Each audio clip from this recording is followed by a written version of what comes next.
Welcome to Professor Overbuild. I am not a professional mechanic. I may or may not know what I'm talking about. Do anything I do at your own risk. Welcome to the mystery of the Thumping Chrysler. It was a dark and cold morning, or several dark and cold mornings, when we would start the car. As soon as you unlock the doors, it would start thumping.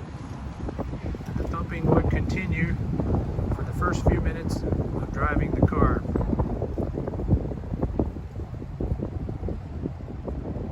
The car also had to be jump started more than one time. And there was an unusually loud whining noise coming from under the hood. This is a 2008 Chrysler Town & Country.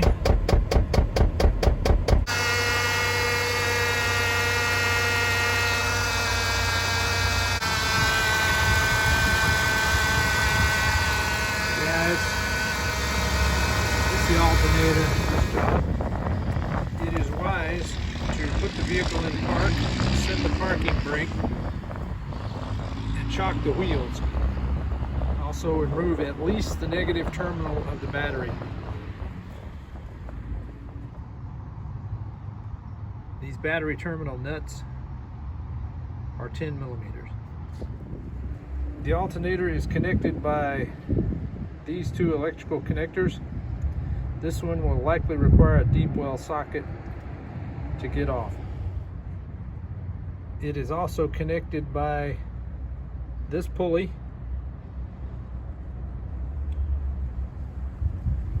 that bolt, and that bolt. That's a long bolt. Plus the bracket is connected by these two bolts.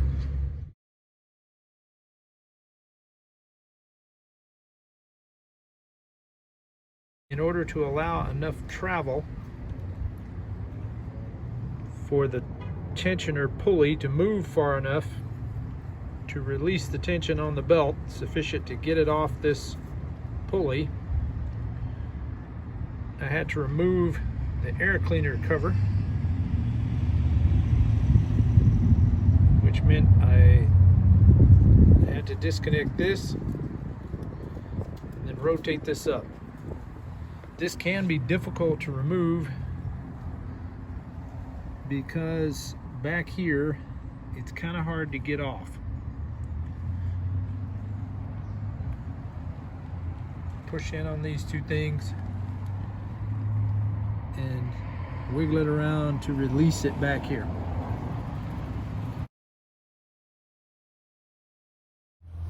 All right.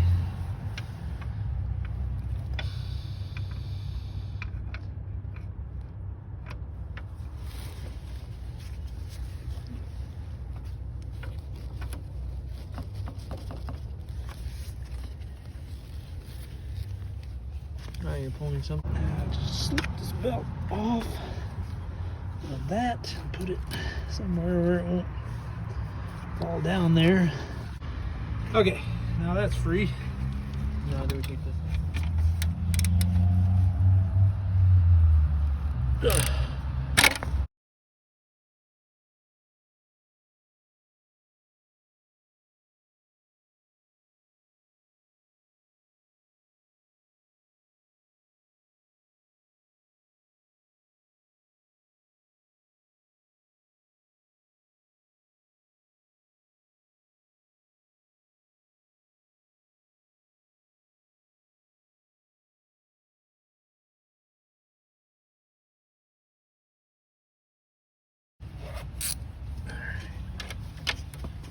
That was easy.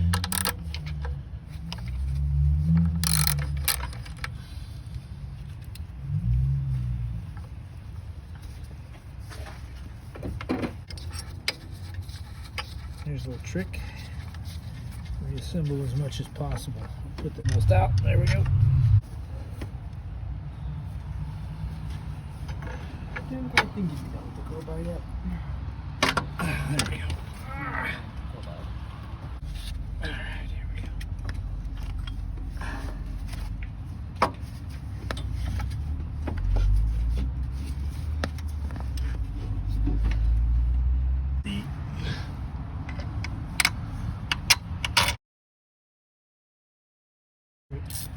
Finally.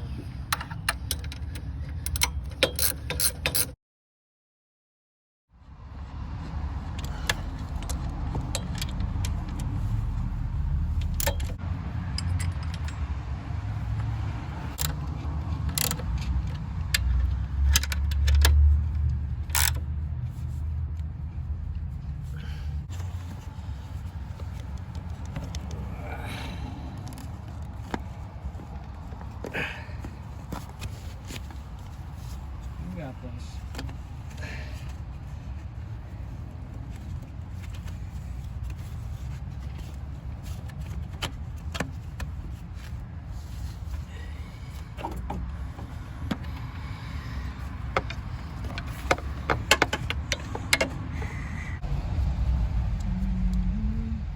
Nope. Yep.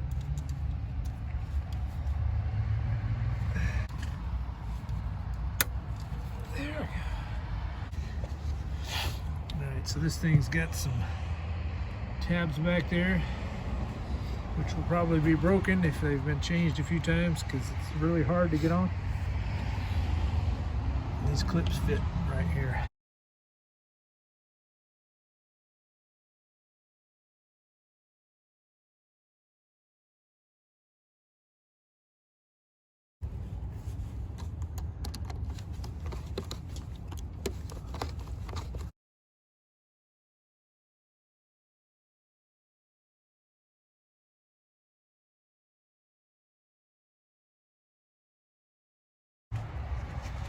Right, this one's a 13 millimeter.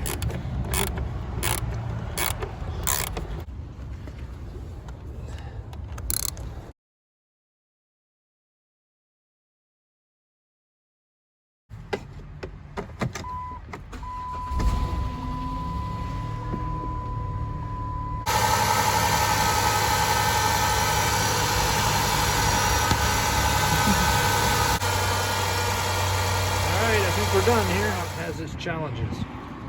This one was getting the air cleaner cover off and then back on.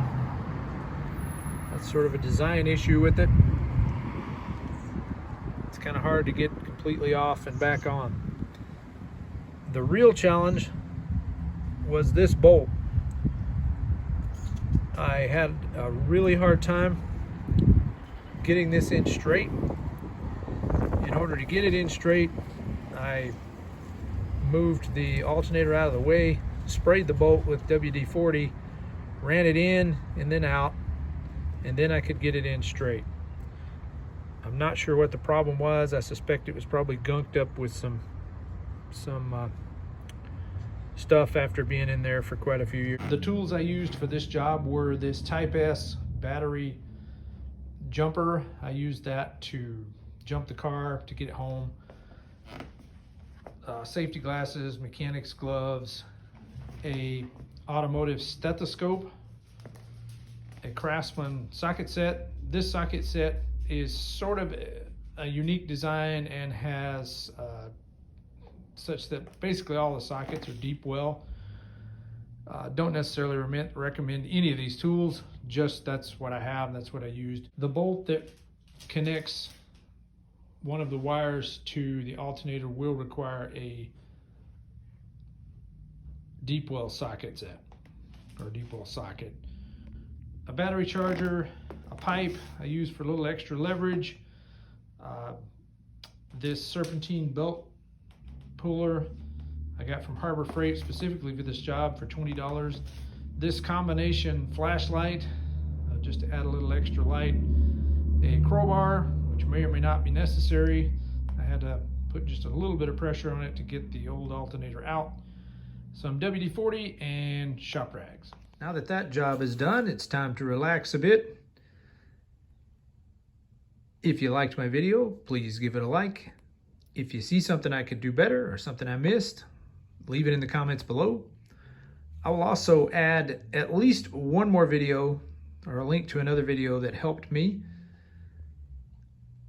If you want to see more content from me, subscribe, and I hope you enjoyed seeing the video. Thanks for watching.